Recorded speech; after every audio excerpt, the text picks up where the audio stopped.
There we go. Okay. Sorry about that, guys. I apologize for the delay. Good day to you. Lovely technical issues. Hello, hello. Good to see you all. Welcome to a new viewer, Bo. Big shout out to Bo. Thank you for joining. Interesting thing, and it goes under the category of you will meet Dungeons and Dragons fans anywhere. Bo, Ganora, and I are both fans of the University of Alabama, Roll Tide. And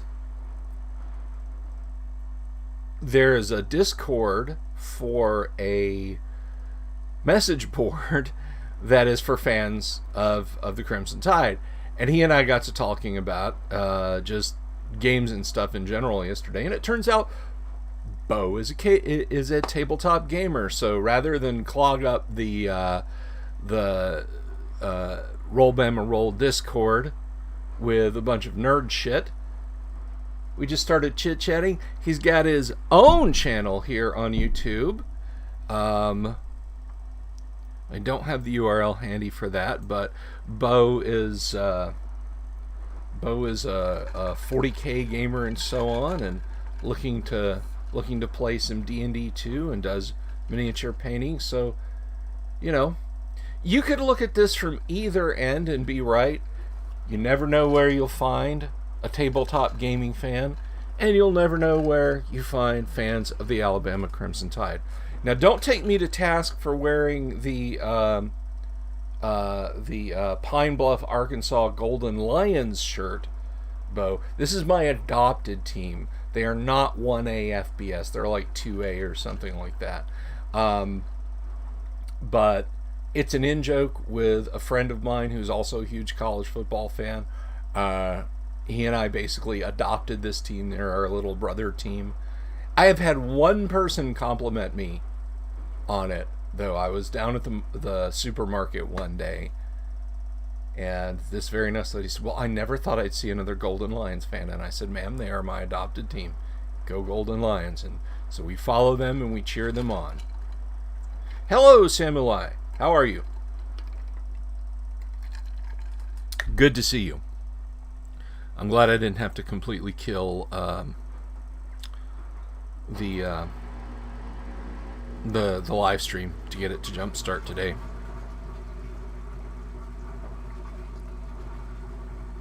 This is funny. YouTube's telling me you have no concurrent viewers, and I know there's at least 4 of you out there. So hello, Katie. Hello, Samurai, and of course, Bo. Hello, Bo. Welcome, Bo.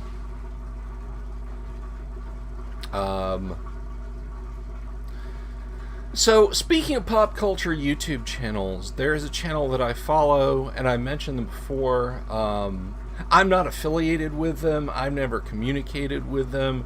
But they are, they're a pretty good channel. It's called Clownfish TV. They follow pop culture developments in the news and so on, and they have a website, and they have hundreds of thousands of subscriptions. I could just scrape down like 1/10 of that. But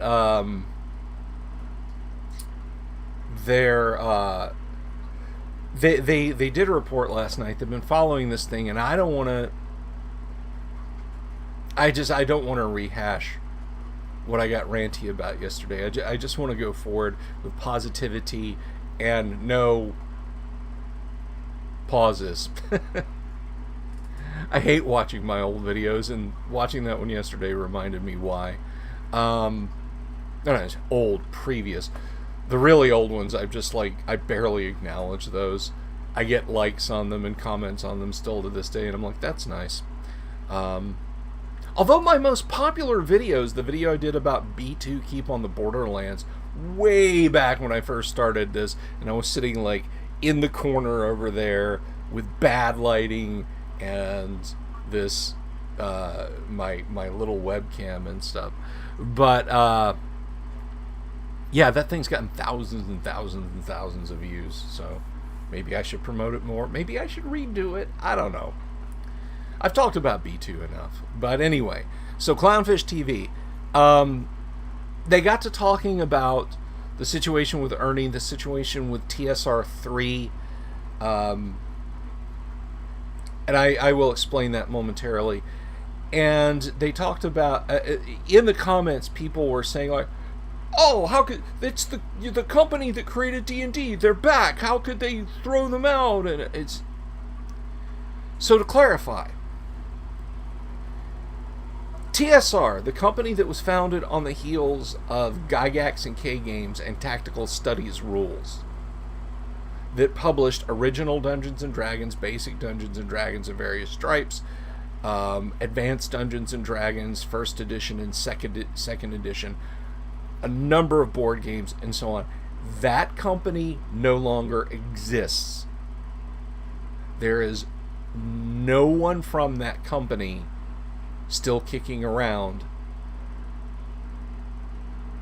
with that legacy, okay? Although I guess it depends on what your definition of legacy is.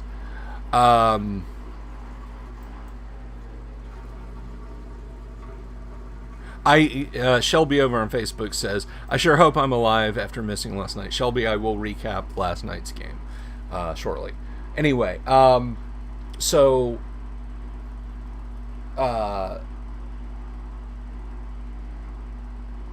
TSR, the trademarks and the name lay fallow from the late 1990s until a number of years ago, and I want to say like the mid-20 teens, when it was 2016, 2017, when they were basically acquired and re-registered under a new holding company, and that holding company published a couple of games, but also Gygax magazine, which was formatted like mid to late Dragon magazine, even having the name Gygax in the font that Dragon magazine used for Dragon magazine.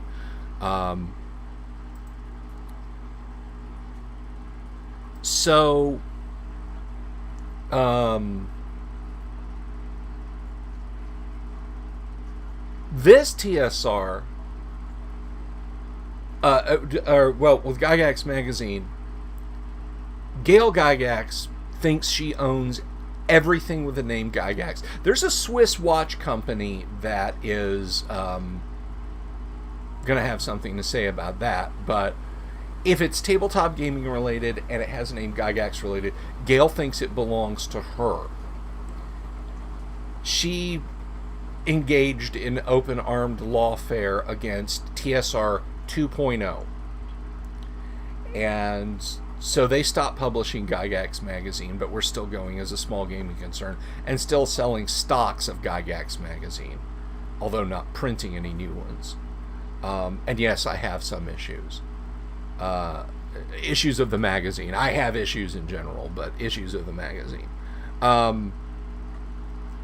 So this TSR 2.0 sailed on until the fellow with the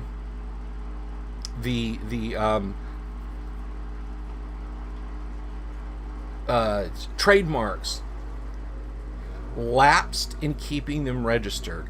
At that point, a concern stepped in, scooped up all the trademarks. They are TSR 3.0. They are the TSR of Giant Lands. They are the TSR that's working with Ernie Gygax. They are the TSR that is currently in the middle of this imbroglio that is happening right now. So that's where we stand today. When people talk about TSR, and TSR is doing this, and TSR is pissed off the woke crowd, they are talking about TSR 3.0. Now, point of order, TSR 3.0 reached out to TSR 2.0, and for a pittance, allows them to keep using TSR as their own trademarks and so on, which I think is fairly decent of them. So I think I saw a Facebook post that said like $10 a year, which is apparently just like the cost of filing paperwork or something in Lake County in Wisconsin. I don't know.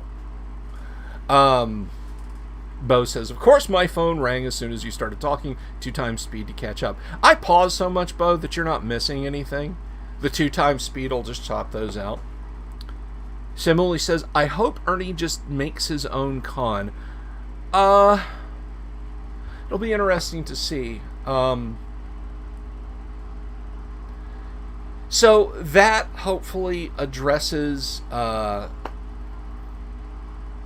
any confusion about this. TSR 1.0, dead, buried, gone. Nothing to do with it. TSR 2.0, alive, publishing their own games.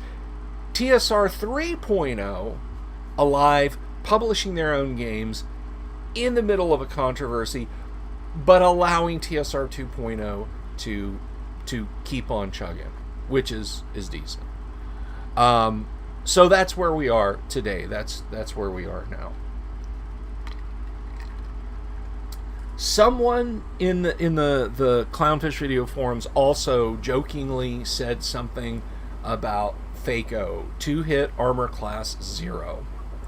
Now this is a little bit propeller head, and this is probably where I'm going to start losing viewers, but 2-hit armor class 0 is a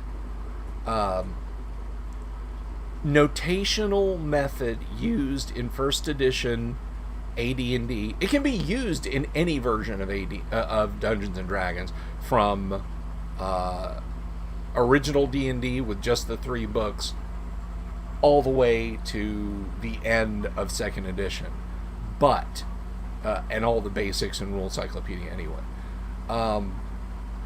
It became a hard and fast formula, a trope, if you will, in 2nd edition AD&D.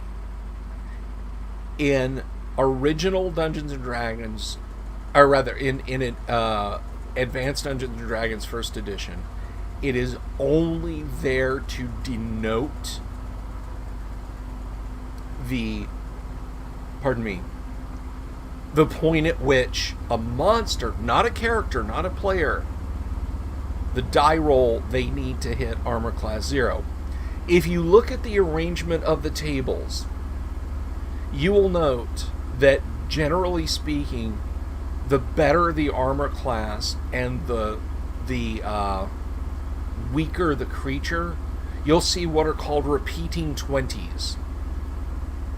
If you need a 20 to hit armor class 0, and you look at the chart, and you also need a 20 to hit armor class -1, what that indicates is that you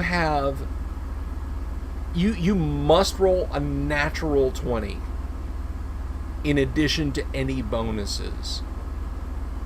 So if I'm a 0 level fighter and I'm fighting something that has armor class -1, and I roll a 19 and I have a +2 sword, that still doesn't mean that I hit it. I have to roll a minimum of 20 to hit the creature, regardless of what other bonuses. That's what that indicates. Other bonuses won't help me. I have to roll a natural 20.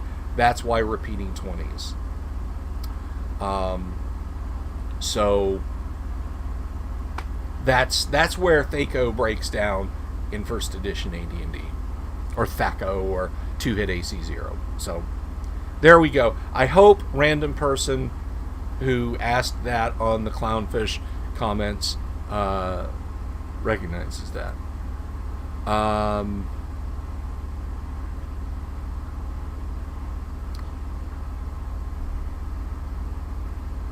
Paul says, I'm betting that during GaryCon, players will meet up to play at Ernie's house. They canceled Frank Mincer 1 year, and old school players still went to his house to play.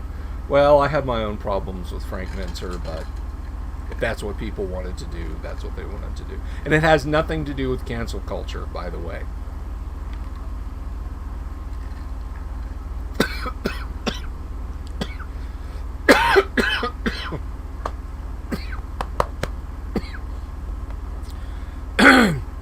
Human beings, endless potential, can die drinking water.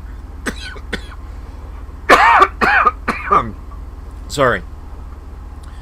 Let me break my Facebook chat out.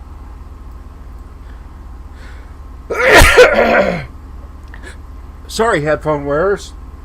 I hate it when that happens. Wow. I really aspirated there. Alright, so for those of you who don't play in the Monday night game, but are interested in following it, I will now engage in my usual recap of it.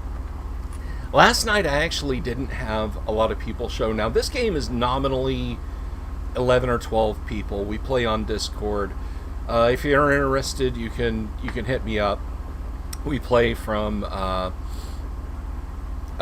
10 p.m. till 1 a.m. Monday nights. That's Eastern Standard. So it's a 3-hour block that starts at 10 p.m.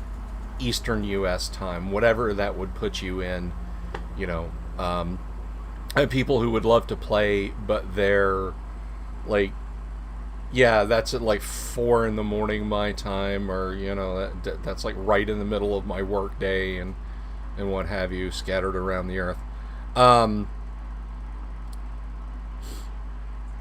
So as you may or may not be aware, a demon in human form has joined the party, not as a wicked trick that I played on them, but it got its alignments changed due to a powerful magic item. Got summoned to the prime material plane, and the party encountered her, and drove off the evil high priest that was trying to get her to do its bidding, and so she's now hanging with a party, so to speak. So last night, with a shortage of players, we could have had as many as 7. We could have gone on, but one of my players' internet went out last night. Another one, he did not get home until late at night. Hi, James. And couldn't play. I don't know what exactly happened to a couple of them. And then another player dipped in and then I guess decided that there weren't enough people to stick around. But we did continue on with a core of a few players and just engage in some general role play. The demoness Jane, well, that's the name she's giving, sort of held court a little bit, and there were questions asked and answered, and she kind of tried to explain herself as best she could to the rest of the group. The decision was made to pack up and head back to the city of Greyhawk, which the party did. I did roll for random encounters. I checked the entire day for overland wilderness travel. A couple of D10 rolls for the wilds outside Castle Greyhawk, a couple of D12 rolls for the sparsely populated and lightly patrolled areas closer to the city of Greyhawk, and then a couple of D20 rolls for the heavily populated, heavily patrolled areas. But alas, nothing came of it. They were not ambushed and destroyed. Ambushed and given an opportunity to excel. And the party then went shopping for gear for Jane and looking for interesting items. Now, I am guilty of having magic shops in the city of Greyhawk in my game, but I'm not these aren't like magical 7-Elevens, like, I need a +1 ring of protection. I'm going down to Kunda's Emporium and see if I can find one. What they have is what they have. That's it. Unless the party sells them items and those don't get bought by other adventurers, there is no restock. But I put them in there just for to have a few oddments and endments, and they ended up shopping around at those, spending some of their largesse. I awarded XP for the previous encounters where they'd run into shadows, which paid off quite handsomely, and 3 Fomorian giants, which also paid off quite handsomely. In terms of XP, in terms of treasure, none at all. And so that was about it. Just a lot of discussion with Jane about her nature and her background. Being as she is a demon, she's as old as the abyss itself almost. So she's, in her own words, untold eons old. So there's no, there's no, like, well, when I was born and these people are my parents or anything like that. All right, you. We had our problems a minute ago. You gonna behave, or are you gonna try and choke me again? If I fall over, someone call 911. Shelby, one of my players, who is also watching on Facebook, is here in Florida. So, just, you have my mailing address. If I start to choke and fall over, man can't hold his water. But it's just so dang hot. That's one of my players was like, yeah, I don't have central air here in my house. This is nuts. Up in the Pacific Northwest, if you haven't been paying attention to the weather. Hey, Randy. Hello. If you don't live up in the PNW and haven't been paying attention to the news, they have been hitting like Death Valley temperature spikes in the major cities. So, like, Portland yesterday got up to like 119 degrees. 119. That is killing temperatures. Like, when it breaks north of 100 here in Florida, which is actually a fairly rare thing, it's like, we're not going anywhere. We're not. It just, if I have to go somewhere, clearly people go places, but like, I'll go out. I will roll down the windows of the car and just let it sit unless it's pouring rain for a while before I'll get in a car in temperatures like that.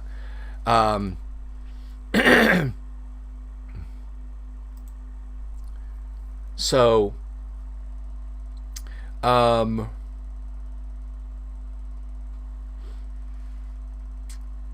yeah, so Jeff, and hello Jeff if you're watching this, or when you watch this, or whenever, since that's not a normal condition, I mean, here in Florida, it's kind of summer all the time. If you're not familiar with Florida, I mean, we have been notorious for having cold snaps that killed off most of our orange industry in the 80s, which just breaks my heart. But if you're not familiar with Florida's weather, yeah, it is warm pretty much all the time here. So we're used to it, but we also have to have air conditioning on all the time. The amount of times when we can just not run the AC is pretty rare. Like 4 to 6 weeks from mid-January till early March, we can go without the AC, right? So they don't really do that up at the PNW because there's still snow on the ground in places up there. Like right now, it's June. It's like late June, and there's still snow on the ground in places up there. And I'm not talking about like way up in the mountains. Like, sure, there's snow-covered mountains. You can see them from the city. Although that is the case, my player who came in and saw that there were a few players and then dipped out, shared a picture of his St. Bernard standing in snow. It's like 106 degrees and there's still snow on the ground.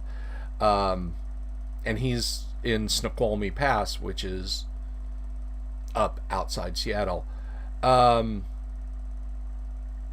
So the player Jeff, whom I'm referring to, was like, I'm sorry, it's too hot to play D&D. I have to go sit in a tub full of ice and have cold water misting on me.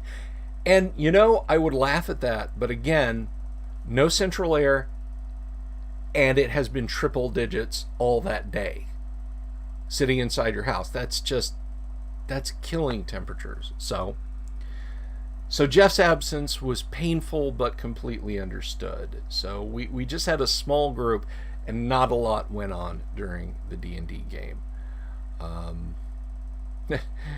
Shelby referring to my coughing fit. Please don't do that. I have one sick man to worry about without trying to worry about you two. And Tracy says hi. Hello! Everyone say hello to Tracy Lesh. Tracy is one of the pioneers of Dungeons and Dragons.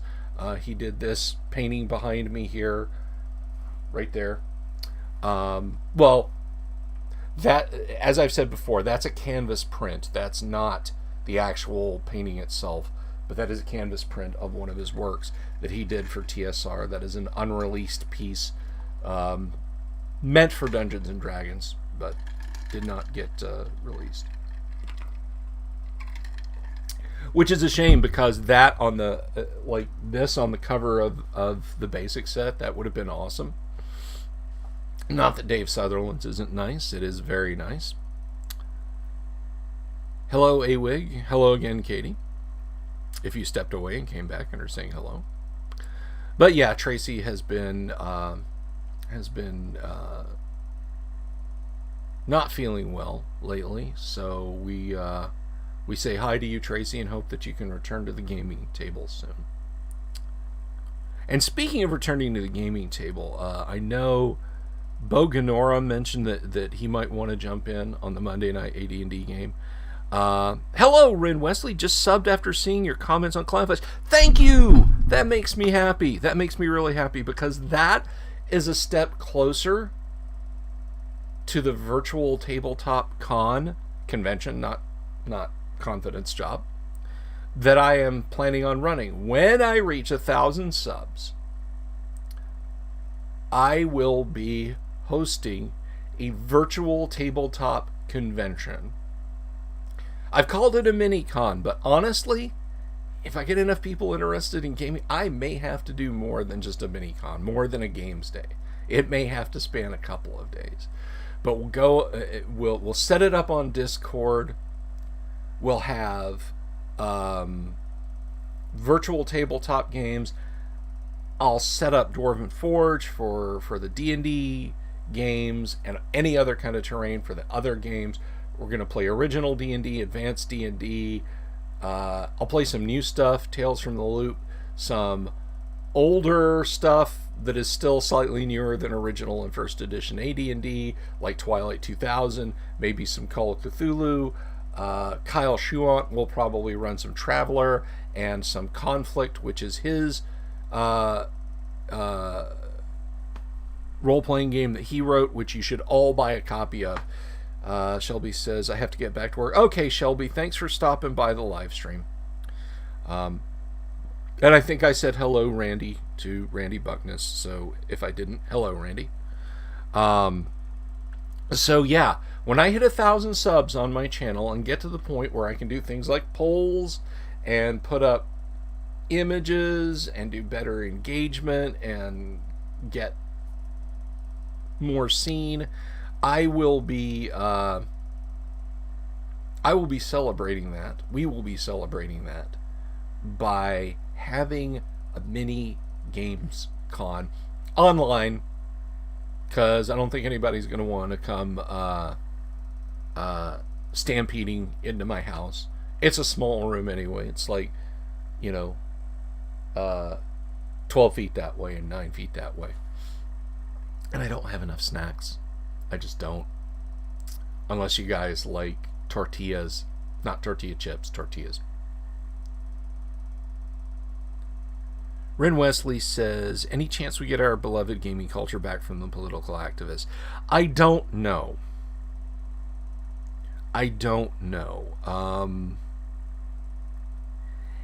Any political activism in tabletop gaming is not appreciated. I don't want this to be a stump for conservative mindset, even though I'm a conservative guy. I don't want this to be a stump for certainly not leftists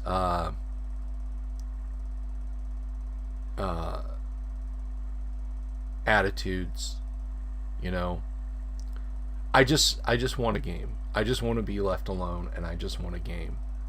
And like I said yesterday, and I really don't want to rehash everything I did and said yesterday. I said it then. You can go watch yesterday's video if you want to see it.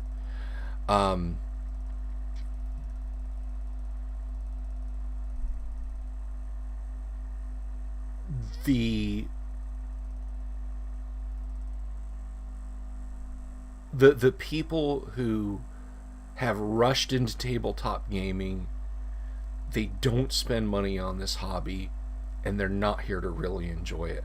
Somehow, tabletop gaming, something you would get beaten up and bullied for saying you did back when it started, became the purview of the beautiful people. It became the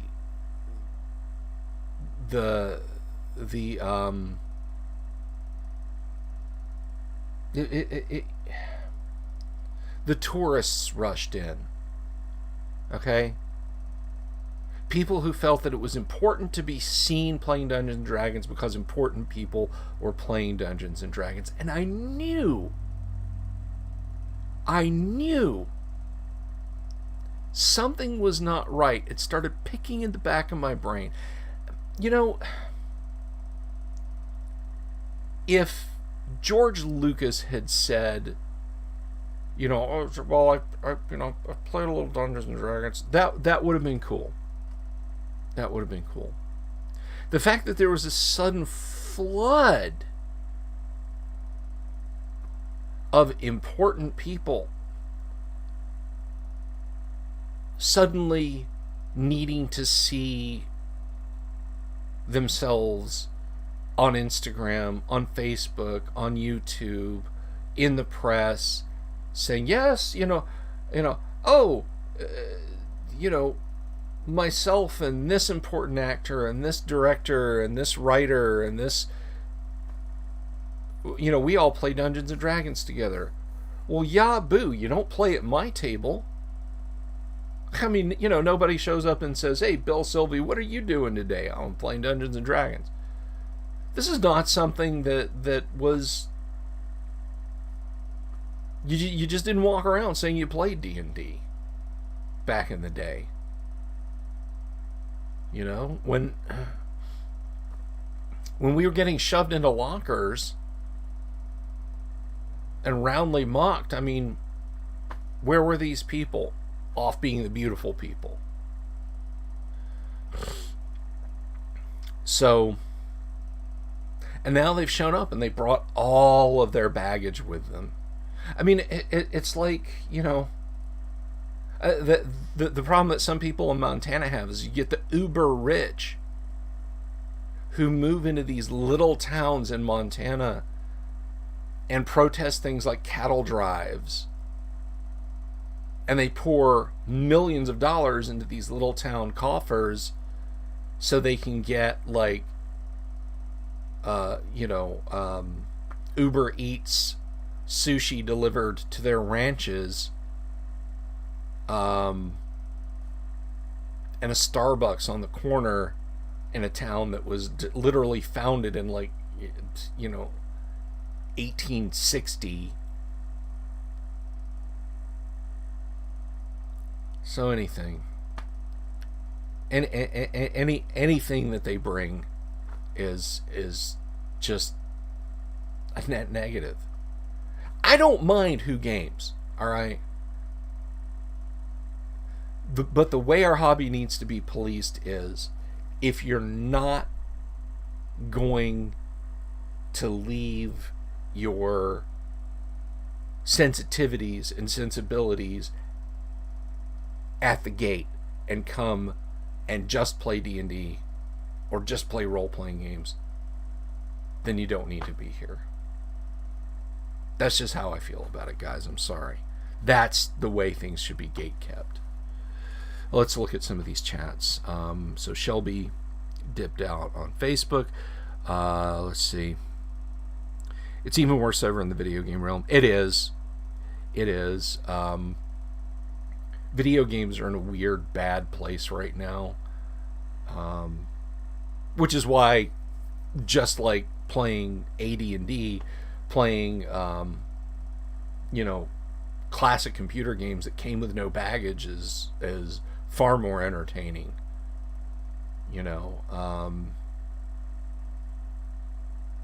I get linked to stuff from like Polygon. People are like, hey, you like Far Cry? Have you read this? And it's like some fucking writer at Polygon is like, time's up for Ubisoft. Far Cry has to be political. They can't ignore it anymore. And I'm like, it's a fucking open world first person shooter where you run around and you put bullets in bad guys. You try and save up and unlock the best sniper rifle so you can pop everybody on a base and get a little bit of perk for no alarms triggered, and then take over a little bit more territory. That's it. Alright? I don't want your stinking politics in my video games, and I don't want your stinking politics at my tabletop. God, I wasn't going to have this discussion today. I was gonna talk about gaming stuff. I don't want to turn into like the next Jeremy Hambley, but of role-playing games. So, but then I'd have to put on 30 more pounds and become 55% more obnoxious, wouldn't I? Let's see.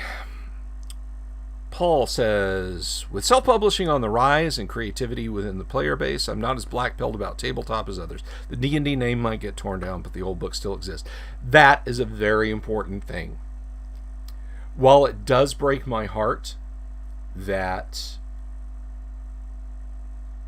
eventually Wizards might completely just lie prostrate, not prostate, there's a big difference, in front of the woke crowd and take all the old stuff off Drive-Thru RPG and RPG Now and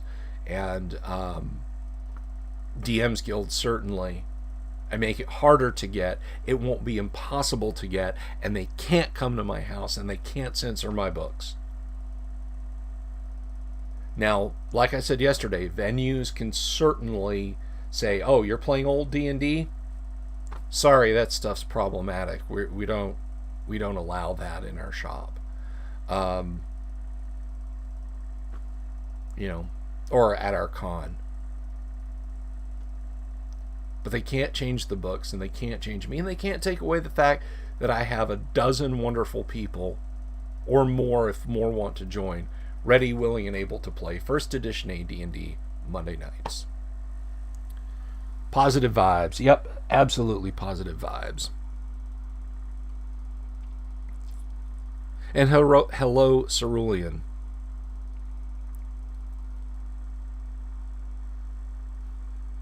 Tim O'Brien says, 100% agree on just wanting to game. Unfortunately, some folks just can't keep their BS to themselves. Absolutely. Didn't mean to bring the doom pill. I'm more optimistic. No, I don't. You didn't bring the doom pill. The sea wolf can't be everywhere on the high seas. Yo ho.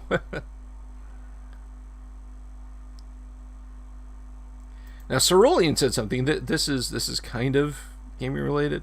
Hi everyone, I'm late just because I just got to assemble my new resin EVA-01, which is that's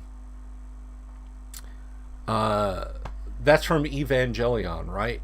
The EVA suits. I mean, correct me if I'm wrong. A very strange little show, Evangelion.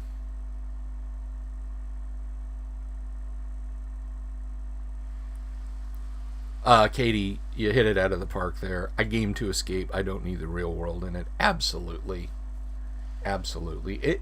I mean, that's why I won't touch the new Twilight 2000 with a 10-foot pole. I mean, they just rushed right in and said, this is, the Twilight 2000 is all the fault of a president who is Donald Trump in everything but name. And then just ridiculous things, just obviously, patently ridiculous BS, like,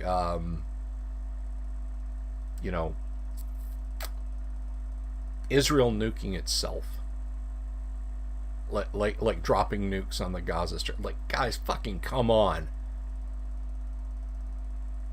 Multi-kiloton nuclear strikes on the Gaza Strip. That would be like me having a bomb and dropping it on Altamont Springs. If you're not familiar where I am, it is literally the next suburb over. You just don't need that crap at the gaming table. I mean, if your group does, that's fine. Don't inflict it on the wider world. Nobody needs that. Nobody wants that.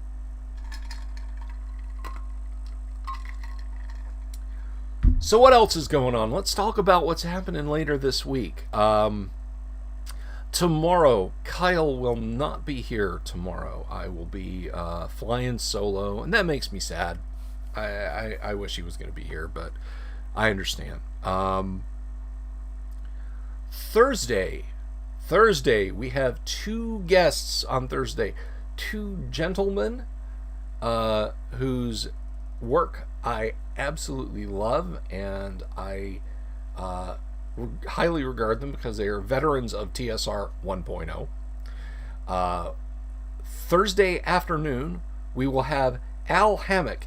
And my viewer over here, Bo, you might be interested to know, Al Hammock, TSR veteran, is a Crimson Tide fan. So there you go. You meet Crimson Tide fans everywhere. You meet D&D fans everywhere. And sometimes there's crossover. So Al Hammock will be here Thursday afternoon. Thursday night, Thursday evening, 7 o'clock p.m. Eastern Standard Time, Jim Ward will be in the house. And we'll talk to Jim. We'll find out how Jim's Gary Con went and what he's got on the stove right now.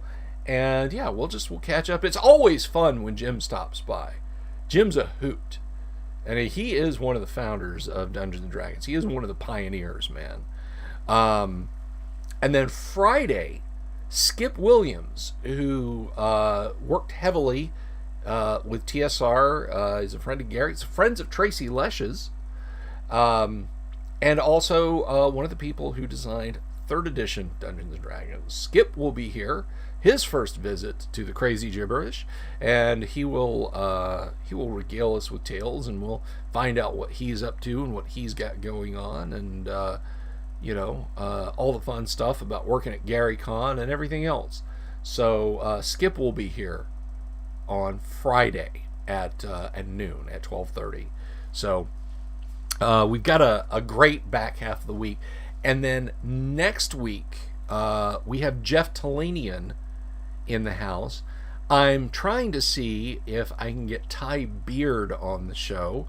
Now, for those of you who aren't aware who Ty Beard is, or maybe you only know Ty through the streams that he does with Nick Ricada and you haven't seen when he's been on here, Ty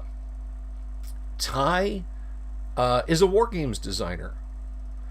Ty has written an armored combat war game called A Fistful of Toes. And that it's not toes like the phalanges on the end of your foot, but tube-launched, optically tracked, wire-controlled. It's a big anti-tank missile that the U.S. has made, and the whole world has copied it in various forms. The technology and the concept in various forms. But, Ty's a gamer geek as well as being a high-powered attorney, and the Yeah, thank you, Awig. That's exactly. Yes. So, yeah, Ty will be here. Hang on. I am trying to get Ty to come on next week. So I shouldn't say Ty will be here. I'm hoping Ty can come on next week. But Jeff Talanian, a game designer and adventure designer of great renown and reputation, his first time on the show will be next week. And then probably the week after that, Matt Finch of Frog God Games. Matt Finch, Swords and Wizardry author, and Osric co-creator Matt Finch will be in the house. So I was hoping to get Matt for next week, but he will be here hopefully the following week. He and I conversated on the internet this morning. So we got a lot of great guests coming up. Tomorrow night, I hope that. Well, I don't want to sound needy or beggy, but possibly I will be on Jayashiro Finney's live stream. If not, then perhaps Thursday. I don't know. He tends to stream with less of a schedule than I do, so maybe Thursday night I will. Maybe tomorrow night, maybe Thursday night, I will be on Jayashiro's live stream. And if you don't know who he is, go to Amazon and look up Case File Arkham. He has got quite the oeuvre. I mean, I call myself a writer because I've got a couple of 2 or 3 things out there, some self-published free stuff, and some things you can buy. Yeah, Ishiro actually works in the field of writing. That's his gig, and he's got some cool stuff, and he's a fun guy to talk to, and I like going on his streams. So hopefully either tomorrow or Thursday I will be streaming with him, but I will share the link on social media so you guys can come over and watch his streams. And I don't get to go on my polemics unless I have the talking stick, because he's got stuff to say, and other people on his streams have got stuff to say. So I just put at my feet and hold court on whatever springs to mind whenever they ask me a question. James says, got a link to his YouTube channel. Hang on a second. So let's find Jayashiro's. Oh, yeah, sure. You all go sub to that, won't you? Let's see. YouTube. Let me find this here.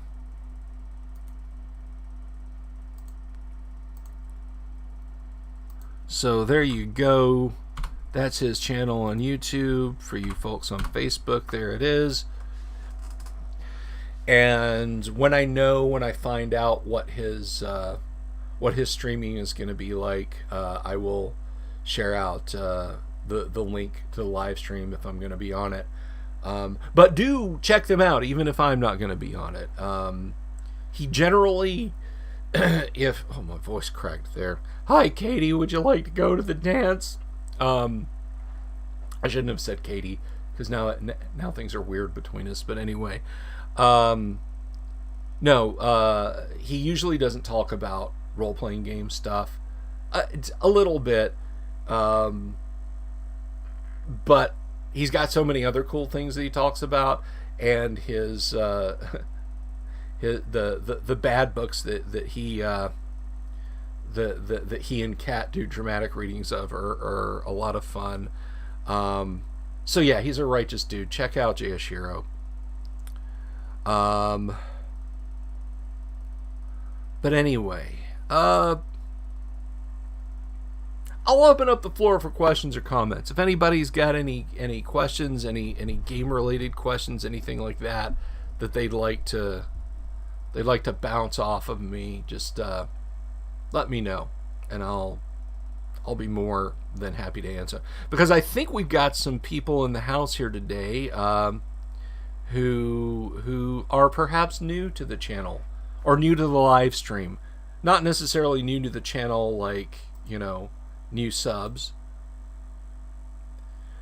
And by the way, while you guys are formulating your incisive questions to me, we are sitting at 716 subscriptions. Thank you all very much, the folks who've joined. If you want that mini convention to happen, spread the word. Go tell your fellow geek friends, hey, this guy's going to do a virtual convention when he hits 1,000 subs on his YouTube channel. And I'm going to throw in a little bit more. I'm going to throw another stack into the pot there. I will make it an annual event. It won't just be a one-time celebration. I will make it an annual event to game virtually. So spread the word, guys. Get folks to click that subscribe, click that bell, thumbs up on the videos. That always helps promoting and pushing up the videos.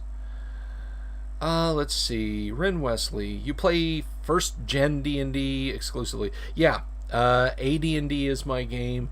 I do love playing original D&D. I'm the one who has to DM it, but I do know a lot of people who do play. Not like folks that I bamboozled into coming over to my to my side of the fence and playing just to play. They do enjoy it, but DMing, as you say, first gen D&D can be quite the exercise. So they the number of people who DM tends to be very lean, very few and far between. Let's see. Ever consider doing a Delver zine with your creative friends?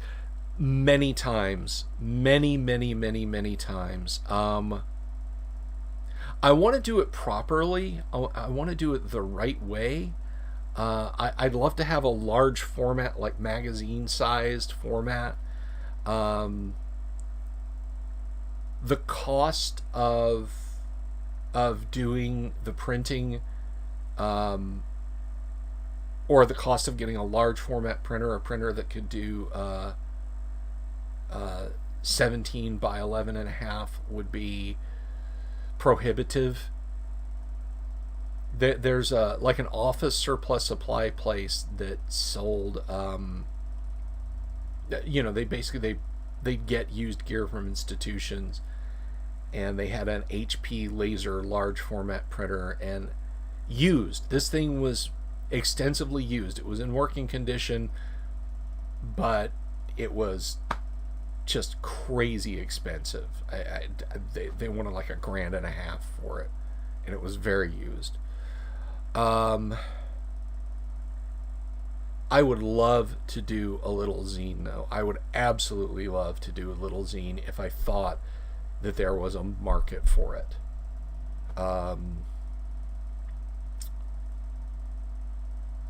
So that's the answer to your question, Paul. Rin Wesley, any place I can go online to refresh myself on first gen D&D rules? Okay, so there are many answers to that question. The shortest, most direct answer is yes, you can download Osric. Let me find this.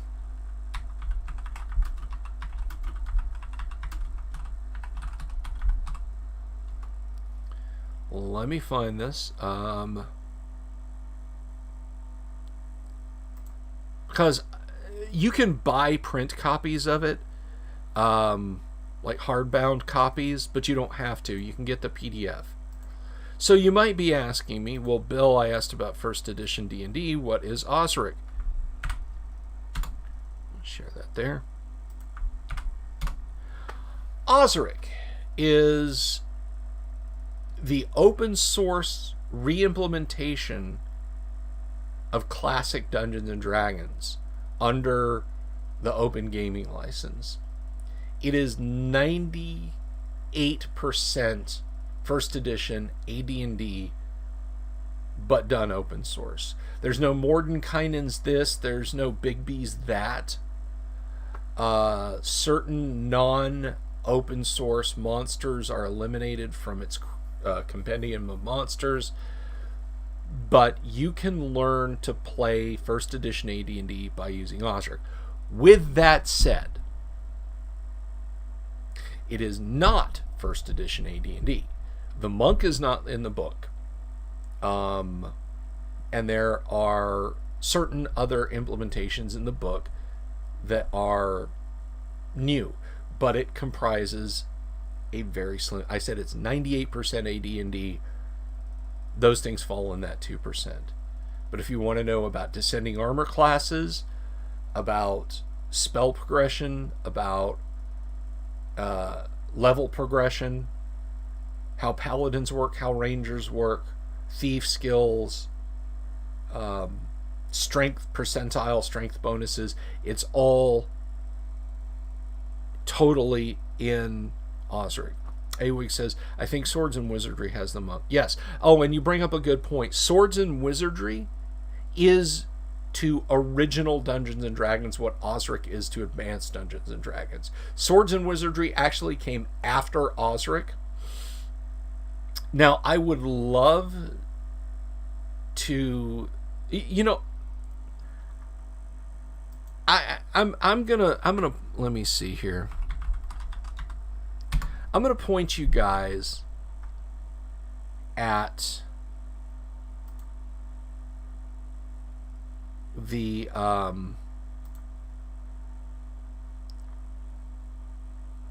let's open that.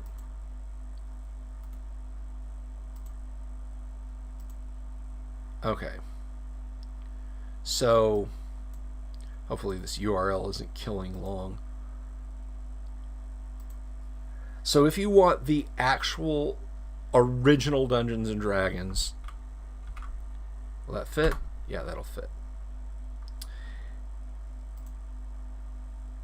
And you want advanced Dungeons and Dragons, like you want the actual TSR products that have got the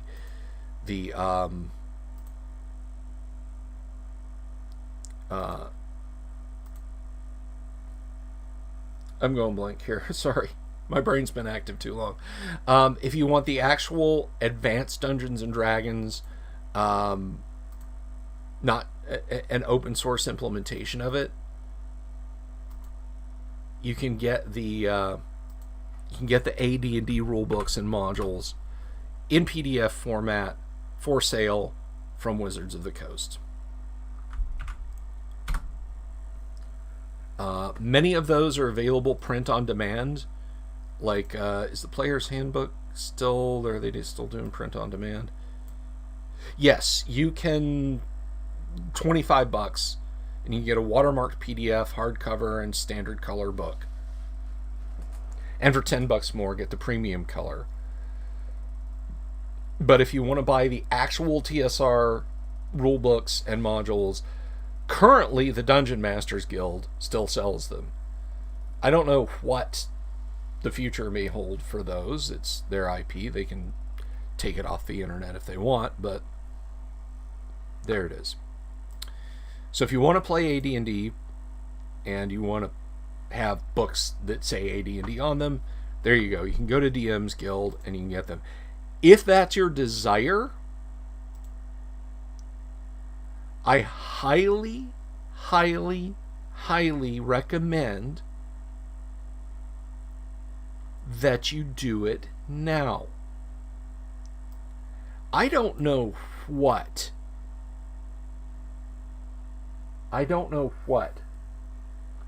Wizards of the Coast is going to get up to. I don't know what kind of a bug they're going to get up their ass as far as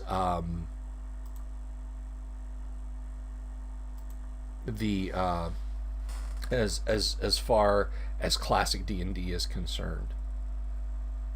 I don't know if they're going to rush in and say, oh no, it's all problematic, we're not selling the PDFs anymore. And so if you've been sitting on the fence deciding whether or not you should get a nice set of D&D books, you may look up and realize, oh crap, they're all gone. You know, now if I want print copies, I have to source a PDF that may not be from a legal source, and I have to I have to send it off to Lulu, and hopefully I can align the cover properly myself. So, yeah, I really don't like the idea of giving money to Wizards of the Coast. You can get this on DriveThruRPG, not directly from Wizards of the Coast if you don't want. You can get this through RPG.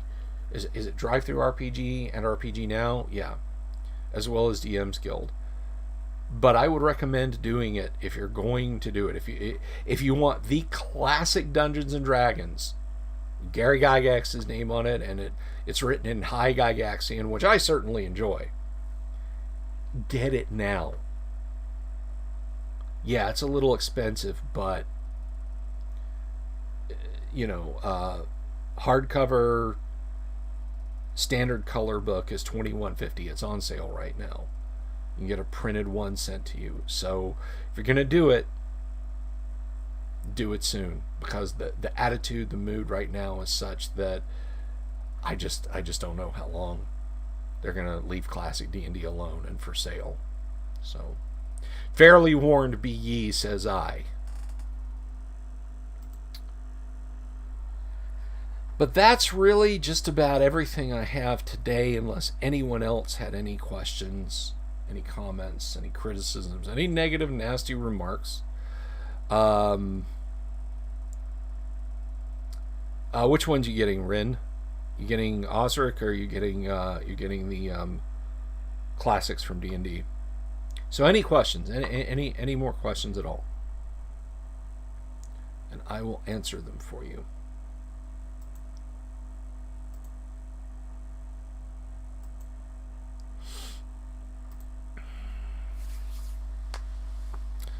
I will answer your questions for you. Money talks. So if a lot of people buy it, it will stay. I hope so. So all you guys run out and buy it right now. Go buy first edition AD&D books, even if you just get the PDFs. All part of my master plan to introduce you all to first edition Advanced Dungeons and Dragons. Wait, did I say the quiet part out loud? Damn it. Bill, where to start? Where to start? I would get the core 3 rulebooks, Player's Monster Manual, Dungeon Master's Guide, whether you just get the PDFs or you do the print on demand. Don't worry so much about modules and so on, unless you are concerned about Wizards of the Coast and you do want to play classic D&D. Then you might just want to go on a spending spree and get as many modules as you can. Or Osric. Yeah, you can get Osric. Ren says, is being disinvited from game cons really a big deal?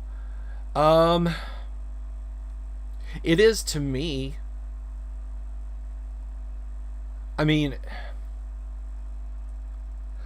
I've been to Gary Con a couple of times. Virtual Gary Con this past spring, and in 2018 I went to Wisconsin and I went to Gary Con. If Luke pinged me and said, hey, look, man, just don't anymore, sorry, you're problematic or whatever, I would be very unhappy.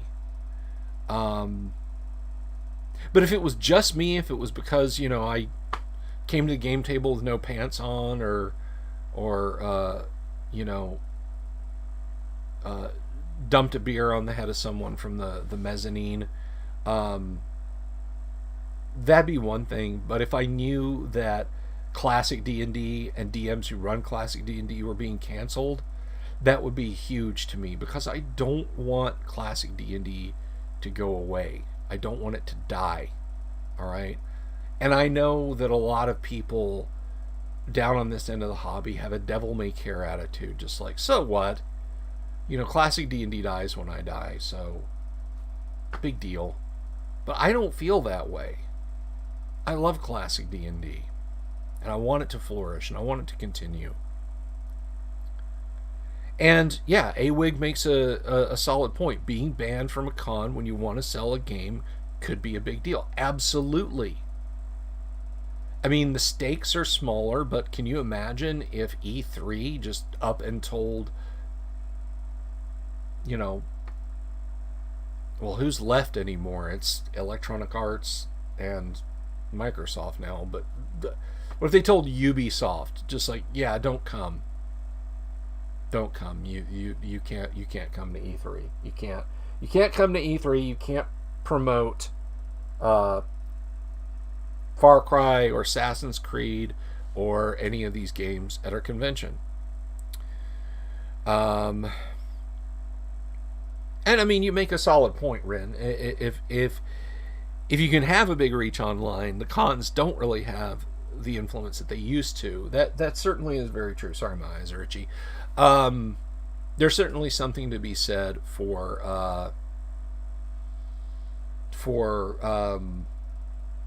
gaming conventions not needing to be the sole purview of how you get your stuff out there.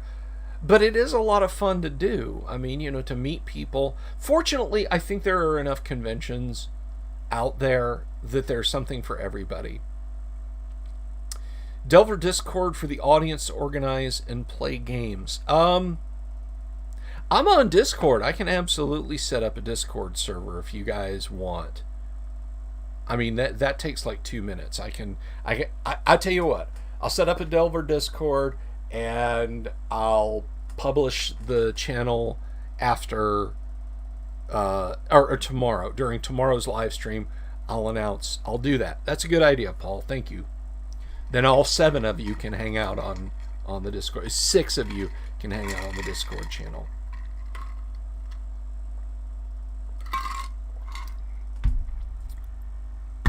So yeah, we can do that. Katie says, how do I organize my game books?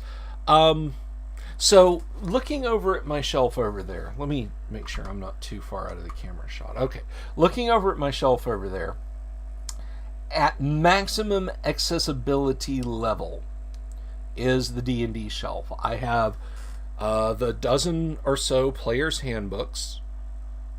Then I have Unearthed Arcana.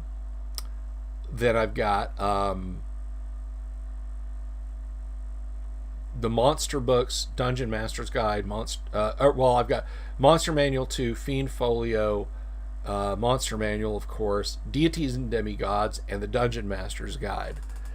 Then there's my World of Greyhawk box set, and then after that is the stack of modules, and then after that are issues of Dragon Magazine that I have physical copies of. The shelf above that is miscellaneous games. Like I can see my Twilight 2000 games and modules are up there. Just to the left of them is the small collection of Call of Cthulhu books that I have. I have 4th edition Call of Cthulhu, Delta Green, Countdown, and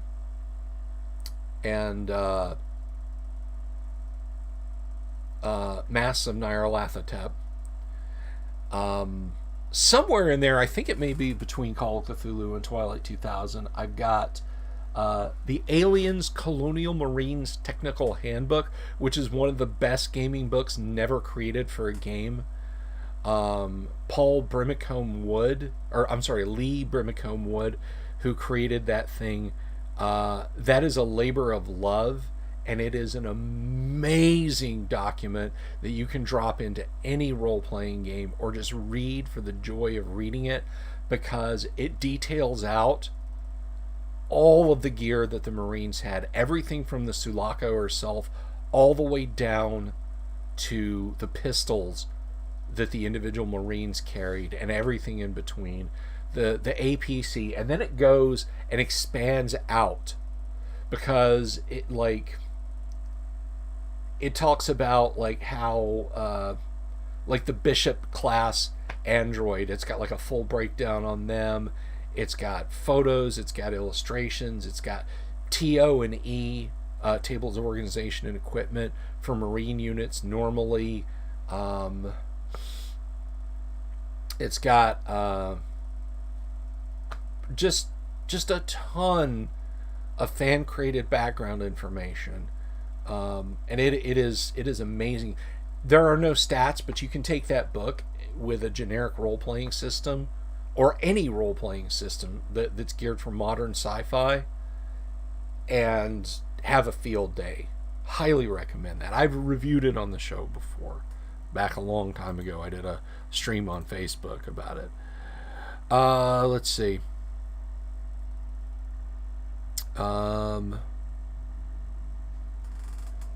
Looking. Let's see. I've got a copy of Star Frontiers, largely incomplete, but it's from my childhood, so I love it. Some board games. I've got some BattleTech stuff up there. I have a copy of a game from Iron Crown called The Lonely Mountain, which is it's kind of apocryphal. It takes place before The Hobbit, and it's before Smaug closed up all the entrances to the mountain. So there's multiple entrances and exits in Lonely Mountain, and you have a little party of adventurers. Each player controls like a group of adventurers, and you can be men, freebooters, hobbits, orcs, and I think elves. I could be wrong about that, but you pick a faction, and then you raid Lonely Mountain, fighting other parties, fell beasts, and hoping that Smaug does not wake up and close all the entrances and kill the party. And you're stealing loot. It's kind of like a really super complicated version of Dungeon from TSR, which brings us to the next shelf. I have some books in general on the next shelf up. Books, map sets, that sort of thing. But I have a copy of Dungeon and 2 copies of Space Hulk up there. So that's what's going on there. Now the shelves under that are kind of a disorganized mess, so they're not organized at all. But yeah, I see people like their man cave. And let me ask you this, Katie, as you're of the distaff side, do you know women who tabletop game who have a woman cave? God, that sounded horrible. That's not what I meant. Who have like a mom room, like, or girls room, something where, just like the man cave, you've got board games and war games and a computer and hobby stuff and a place where you sit and paint and that sort of thing. Is that something that you do, or you just have a little, you just have a small collection of stuff you break out? I'm interested in knowing the answer to that. Ryan Evans says Avery bot makes Discord easy for online 5e. Well, that's interesting. A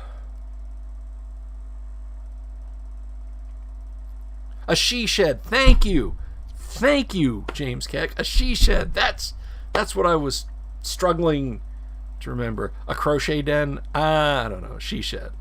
I have a woman corner. Can't have a whole cave. Okay. All right. So how do you organize your gaming shelf, Ren? Ren, I didn't even know you were of the opposite sex. So I think we just shocked Katie off.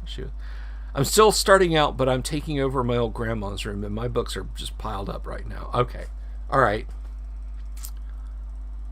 Yeah, my wife's she shed is one entire third of our bedroom. She got these lovely, if you shop at IKEA, the Billy shelves, which actually they work great in the kitchen too. If you get the glass doors, yeah, you just have instant wall mounted pantry. It's beautiful. We got it out there. But yeah, she's got like the corner mounted Billy unit, and she's got her comfy chair tucked over there, and she does her stitching, and when she reads for pleasure, she sits over there. She's not much of a gamer anymore, though. I would like to have her on the live stream one day, just to tell some more stories about gaming. But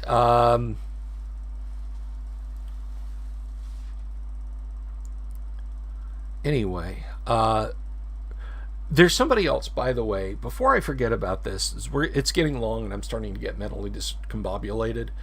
I'm going to say this on video to my buddy Alan Grohe, the Grow Dog. Alan, if you're watching this, I am going to reach out to you later today and ask you to come on the live stream next week. So of you, Jeff Talanian, hopefully Ty Beard, and then the following week, Matt Finch. So, my husband and I have He's and Hers gaming corners, but I had to give up my beloved Vampire the Masquerade books for space. Good. I'm sorry. I'm kidding. That's a joke. But no, I mean, if you dig VTM, that's awesome. I think this is about all I got today, guys. Unless y'all have any more questions for me, and I will answer them. We're just about the. We're over an hour. Oh, we're like an hour and 16 minutes. So I appreciate it. I appreciate everyone who stopped by today. Tomorrow evening is tomorrow's live stream, so we'll have a grand old time then. Since it's just going to be me, I don't know what I'll get up to tomorrow. It'll be fun. It'll be something cool. You know what? Tomorrow we're going to do. Here's what we're going to do tomorrow. Tomorrow we're going to do a deep dive into something AD&D related. But I've already decided what it is, but it's a surprise. I don't want to spoil it for you guys. But we're going to do a deep dive tomorrow into an AD&D topic, but it's an RPG history topic too. So I think you'll get a kick out of it. But thank you all for stopping by. I love all you guys. Really, I wouldn't do this but for y'all. If I only had one subscriber and one viewer, and that person just sat there and said, "Stream to me, Bill," I would do it, even if it was just one person. But I am so grateful and so thankful to have so many. And thank you, everyone who's subbed to the channel. Help make this convention happen by getting those subs in, and we're going to have a lot of fun. I'll do a mini con. I'll set up a Discord. I will let you know tomorrow what the Discord is. It takes like 2 minutes to do, and we'll have a lot of fun. So welcome, new viewers. Thank you for subscribing. Fun stuff coming tomorrow. Katie, I'm sorry you're not gonna be here, but you can watch it. You can do it. I know you can. So take care of yourselves, guys, and I'll see you all tomorrow. Peace out.